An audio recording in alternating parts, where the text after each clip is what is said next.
나 올 한 해 갓생 살고 싶어. 나 좀 뭔가 대단한 걸 이루고 싶어. 잘 해보고 싶어. 이런 생각이신 분들께 강력하게 추천합니다. 안녕하세요, 여러분. 벌써 2월의 반이 지나가고 있습니다. 시간 정말 빠르네요. 지금부터라도 올 한 해 새롭게 살고 싶으신 분들, 작년보다는 조금 더 나은 한 해를 살고 싶으신 분들, 그런 분들을 위해서 제가 최근에 읽었던 책들 중에서 도움이 될 만한 책을 추천드리려고 합니다. 그리고 제가 구독자님들이 1000명이 되었어요. 감사합니다. 축하도 하고 감사드리는 의미에서 제가 선물 이벤트를 준비했습니다. 영상 끝까지 봐주시면 좋을 것 같아요. 먼저 첫 번째로 추천드릴 책은요, 바로 원싱입니다. 이 책은 아마 서점 매대에서 굉장히 많이 보셨을 거예요. 베스트셀러이기도 하고요. 또 평이 되게 좋더라고요. 사실 개인적으로 너무 많은 사람들이 보는 책은 거품이지 않을까 그런 의심이 들어서 제가 선뜻 구매해서 빨리 보는 편은 아니에요. 그런데 오랜 시간 베스트셀러로 자리매김한 이유가 있지 않을까 그런 생각이 들었고, 또 SNS나 리뷰란 보면은 굉장히 평이 좋더라고요. 원싱은요, 자기계발서고요. 사실 나온 지 꽤 오래된 걸로 알고 있어요. 2013년에 출판을 했다고 합니다. 무려 10년간 자기계발서 10위 안에 굳건하게 자리를 하고 있는 책이라고 해요. 제목 그대로 한 가지라는 뜻이에요. 복잡한 세상을 이기는 단순함의 힘. 표지만 보셔도 아시겠지만 하나에만 집중하자는 그런 내용임이 딱 파악이 됩니다. 딱 봐도 직관적이죠. 내용 자체도 굉장히 직관적이에요. 그래서 엄청 술술 읽혀요.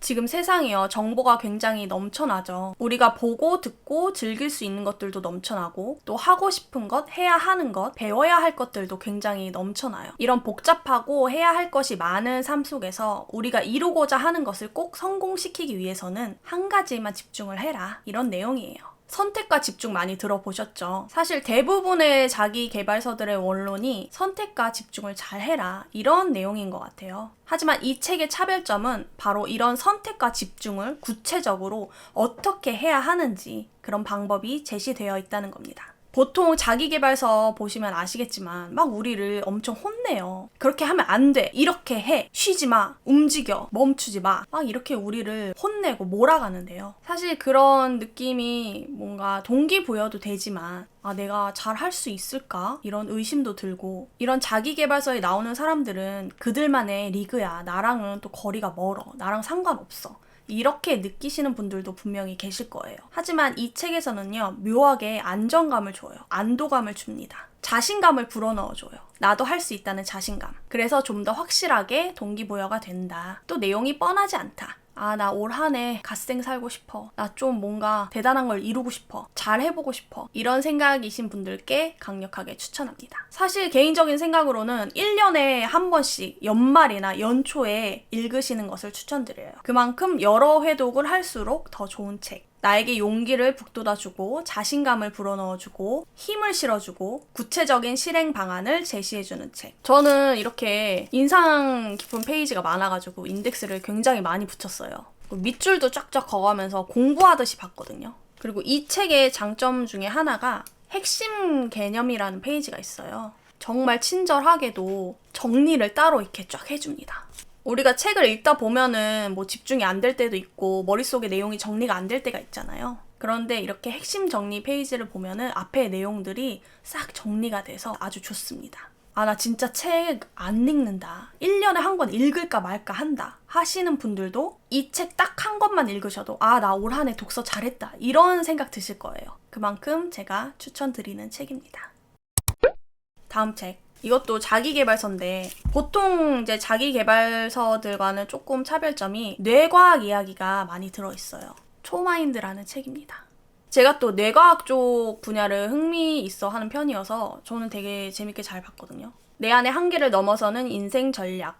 조종당할 것인가 설계할 것인가. 처음에 이거를 읽어보고 도대체 누구한테 조종을 당하지? 이런 생각이 들었어요. 대략적인 내용을 조금 설명드리자면, 우리가 살면서 평소에 혼자서 생각을 굉장히 많이 하잖아요. 그 생각 자체에게, 나 자신의 목소리에게, 나 자신에게 조종을 당할 것인가? 이런 질문입니다. 사람이 살다가 부정적인 경험을 하게 되면 그 경험에서부터 나온 부정적인 생각들과 부정적인 감정들이 고착이 될 때가 많아요. 뭐 예를 들면 트라우마 같은 거를 예로 들 수 있겠죠. 그 고착된 생각과 패턴들이 삶의 전반에 아주 큰 영향을 끼치게 됩니다. 가령 예를 들자면 나는 할 수 없어, 나는 안 돼, 그건 아니야, 방법이 없어, 이런 부정적인 생각들을 하고 결론을 지어버리죠. 가능성의 싹을 잘라버리는 행동을 나 스스로에게 조정당해서 그렇게 해버리는 것이다. 인간은요, 우리가 기억하고 싶은 대로만 기억하는 그런 습성이 있어요. 그래서 기억의 왜곡이 정말 많습니다. 그 왜곡된 기억에 속지 말라. 기억의 오류를 막을 수는 없겠지만 나는 할 수 없어 라고 외치는 우리 자신에게 속지 않기 위해 우리는 끊임없이 새로운 생각을 떠올리고 의지를 가지고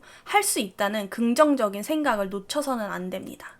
스스로의 고정관념을 깨버리자. 나를 가둔 틀을 벗어나자. 나의 가능성을 제지하는 것은 다름 아닌 나 자신이다. 이런 메시지를 담고 있어요. 그런데 이거를 단지 뭐 이렇게 해라 저렇게 해라 말로만 설명을 해놓은 것이 아니라 실제로 우리의 뇌가 어떻게 작용을 하고 어떤 원리로 우리가 생각을 하게 되는지 굉장히 자세하게 나와 있습니다.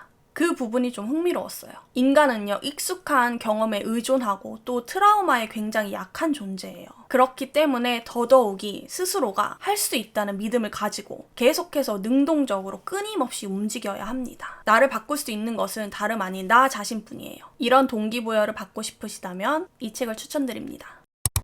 다음 책. 마지막은요, 제가 좋아하는 쇼펜하우어 선생님의 책이에요. 쇼펜하우어 아포리즘. 당신의 인생이 왜 힘들지 않아야 한다고 생각하십니까? 제목부터가 참 날카롭죠. 일단 아포리즘이란 뜻이요, 깊은 체험적 진리를 간결하고 압축된 형식으로 나타낸 짧은 글이라는 뜻입니다. 예를 들면 명언이나 격언 같은 말들을 뜻하기도 하죠. 네이버에서 찾았어요. 요즘 들어서 쇼펜하우어 선생님이 굉장히 각광을 받고 계시죠. 왜일까요? 이분께서는 18세기에 사시던 분이신데 그때 했던 말들이 요즘 현대에도 통용이 된다는 사실이 참 재밌는 것 같아요. 사실 쇼펜하우어 선생님이 각광받기 전에 니체 선생님이 계셨죠. 결이 비슷합니다. 이 책의 제목이 좀 날카로운 것이 약간은 티스럽지 않나요? 오히려 이런 팩폭하는 말들이 위로가 되는 시대이기도 한 것 같아요. 어차피 인생은 힘들어. 너만 힘든 거 아니야. 네 인생이 힘든 건 당연한 거야. 불행은 다 똑같이 겪는 거야. 이런 식으로 내가 힘든 것에 대한 무게감을 조금은 덜어주는 그런 기분마저 들어요. 모두가 다 힘들다니까 괜시리 괜찮은 느낌도 들죠. 내용은요, 아시겠지만 쇼펜하우어 선생님이 염세주의자로 알려져 있어요. 굉장히 시니컬하고 또 비판적인 사고를 가지고 계시죠.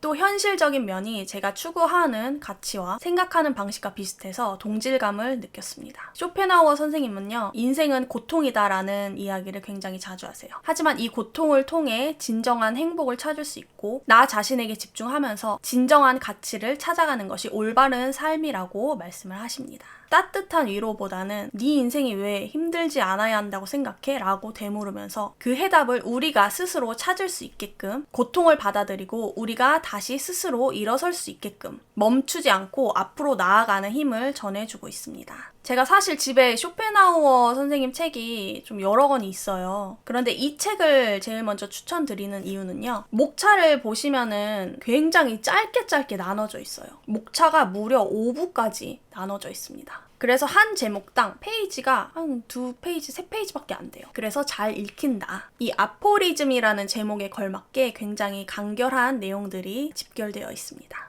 이렇게 짧은 내용들을 엮어놓은 책이라서 우리 또 바쁜 시대에 살아가시는 분들, 하루에 제목 한 개만 읽어도 좋다. 나 책 진짜 안 읽어 하시는 분들도 부담 없이 읽을 수 있다. 이런 이유에서 한번 가져와 봤습니다. 뭐 쇼펜하우어는 너무 염세적이라 싫어, 나랑 안 맞아, 뭐 이러시는 분들도 계실 거예요. 하지만 진짜 읽어보시면 아시겠지만 누구보다도 삶을 사랑하신 분입니다. 행복에 관해서 굉장히 깊게 사유하고 또 인간에 관해서 고민하고, 단지 그 방식과 말투가 직설적이고 현실적이어서 어떤 선입견이 있는 것 같아요. 하지만 요즘 각광받는 데는 이유가 있겠죠. 그 냉철함 속에서 또 위로가 되는 부분들이 많습니다. 제가 좋아하는 철학가 분들 중에 한 분이에요. 꼭 한번 읽어보시길 추천드리는 책입니다. 오늘은 이렇게 3권 추천드리는 걸로 마무리하고요. 구독자 선물 이벤트를 하도록 할게요. 오늘 제가 소개해드린 책들 중에서 읽어보시고 싶은 책이 있으시다면 제 채널을 구독해주시고 이 영상에 좋아요를 눌러주시고 읽고 싶으신 책의 제목과 그 이유를 댓글로 남겨주세요. 그럼 제가 추첨을 통해서 2분께 선물로 보내드리도록 하겠습니다. 제가 또 추천드리고 싶은 책이 굉장히 많아요. 그래서 한 달에 한 번 정도 이 컨텐츠가 올라갈 예정이고요. 또 여러분들도 추천하시고 싶은 책이 있으시다면 댓글로 남겨주세요. 제가 읽어보고 또 영상으로 추천드리도록 하겠습니다. 그럼 영상 끝까지 봐주셔서 감사드리고요. 저는 또 다음 영상에서 만날게요. 안녕.